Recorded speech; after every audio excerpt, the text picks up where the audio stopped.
Hey guys, welcome back to Let's Play Ghost Trick. On today's episode, our objectives are twofold. One is to get the phone to the little girl that we failed to do in the last episode, and the second is to take care of this woman so that she doesn't interfere. So let's see what we have to manipulate. We can move her lamp. Now notice that she moved the desk over to the right, which is actually a requisite, because otherwise we couldn't get anywhere else in the room. So let's see what we can do around here.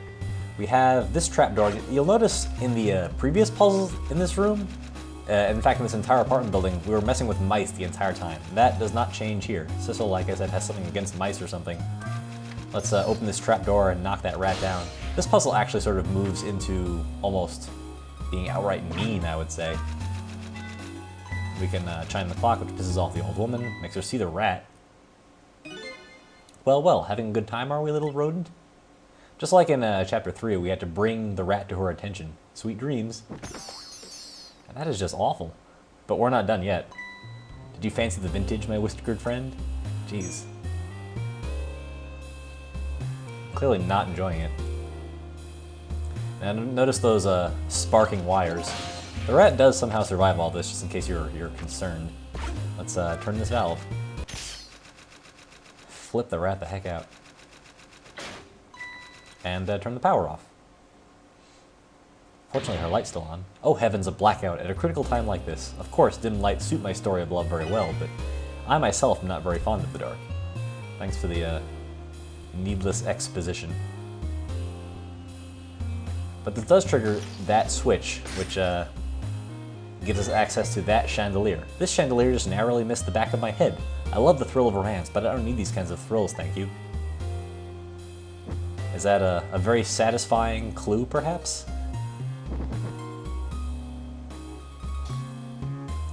Just leaves that that match in there. Of course, I don't think we've ever actually seen her take a sip from that, so... Yep, better crank that thing.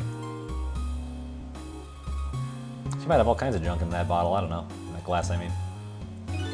Ah, what a wonderful atmosphere. Perfect for a clandestine meeting in the dusky twilight. Alright. Things have changed. We'd probably get a fate averted cutscene right here, if we were actually trying to save someone's life. So let's freak that rat out again, a little bit more. We can examine the dictionary to learn absolutely nothing. Turn this crank to lower it. What a naughty chandelier. Because we have to get her moving in order to actually try to drop the chandelier on her. So let's see if we can get that done. Right in the back of her head. Oh, she dodges like a champ. Doesn't even spill her wine glass. Such insolence. Not exactly the correct solution. I just wanted to do that for kicks. What we really need to do is drop it so that it surrounds her like that. And then a second time... Amelie, help me! Oh yeah, the little girl you've been harassing the entire night is totally on your side.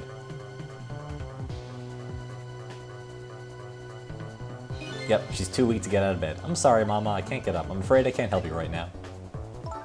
Haha, here's to the weakness of my darling angel. She's taking it pretty well. Let's, mess with her a little more, shall we? That chandelier is on there tighter than her wedding band. She won't be able to escape on her own. Let's, step up our game, shall we?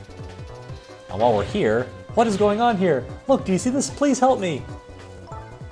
I'm sorry, I'm too sick. I can't get out of bed. My head is spinning, so I guess I'll have to stay up there spinning too. Payback's you-know-what. Let's keep moving. We can turn up the heat a little bit, which also makes things even worse for the rat. Look at him go. This should look awfully familiar to the puzzle in Chapter 11 where we had to set the party poppers on fire. In fact, this puzzle is a nice sort of remix of both the Chapter 3 puzzle and the Chapter 11 puzzle. But now we can swing the rat. Its tail's on fire. It goes out, don't worry. Set the chandelier on fire, actually the candelabra rather. She burns the shelf again and delivers the phone for a second time to the little girl, while everything else in the apartment is completely freaking out. What in the world is going on here? It's definitely one of the most enjoyable puzzles in terms of causing overall chaos without really hurting anybody. Except maybe the mouse. But he seems to be doing okay for himself. You know it's a guy because the girl mice are pink in this game. Oh goody. Excuse me a minute while I call Papa, okay, Mama? It'll only be a minute.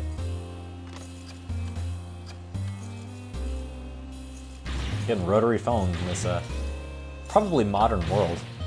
Let's go say hi. This should probably resolve our situation regarding letting the Justice Minister know that his daughter is okay. Hello, Papa? Plus, it should make this miserable guy's life slightly less miserable for once. Amelie, is that you? Of course it is, silly. What do you think? But I heard they said you were...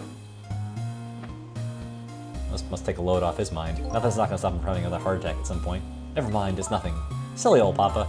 Happy birthday. Birthday? Oh right, it was my birthday today, wasn't it? I'm sorry we couldn't celebrate tonight. Thanks to mean old Mama. That freaked him out. Your mean old Mama, I mean your mother. What is she up to right now? Oh, she's up to something. Oh, haha. My stubborn mother is kind of tied up at the moment. Get me down! She needs to be taught a lesson for causing us so much trouble. No, Amelie. I'm the one who is wrong. Huh? Could you tell your mother I'm sorry? What do you have to be sorry about? I was just about to make a terrible mistake, but it's all right now. Okay. You're still young. There's a lot I can't tell you right now. The job of Justice Minister is very complicated, you see. Okay. But just remember, you're always the most important thing to your mother and me. Did you do something naughty to your mother? If you did, I want you to apologize. I don't think I did anything, but okay, I'll apologize. That's a good girl. Okay, Papa, have a good night. I love you. I love you too, Emily. Good night, sweetheart. That was a sweet ending, all things considered, so far, although the mom's still stuck up on the fireplace. Oh no, it just looks like she's standing on it. Mama? I'm sorry. My goodness, why the sudden change? I guess I was wrong about you. I didn't understand. Oh, Amelie. This is like an episode of Full House. I thought all you ever did was write these weird novels. That makes me a little sad. Papa said the job of Justice Minister was complicated. Yes, your father's job is very complicated and difficult. That's why I couldn't talk to you about most of it, but you're right. I shouldn't treat you like such a little girl anymore. You're growing up after all. It doesn't really change the fact that you negligently allowed the little girl to sneak out of the house and get even more sick. I promise to stop calling your novels weird and try actually reading them. What? Maybe you better wait until you're a little older for that. Okay. So Amelie, if you're feeling a little more charitable toward your old mama, do you think you could let me down now? You know, I would love to do that, but I'm just feeling too dizzy and sick right now. Yep, pass the heck out. Tonight, on this holiest of nights, my deadline, it looks like the only thing pressing on me will be this chandelier. Here's to Papa and Mama's darling angel. So are they magically a happy family now? How do we resolve this? All of a sudden, everybody's getting along again. It's such an abrupt change, I can't understand it. Is this what family is all about? Maybe it's just never had a family. In any case, the situation has changed dramatically now. I hope the mysteries of me can be cleared up as quickly as the furrows in the minister's brow. I don't know where Kamala is, but at least now the Justice Minister's doubts are dispelled. I think I'll go back to his office where everybody's waiting for the prison van. Let's save us the trouble of determining our next destination. We're going back to the minister's office.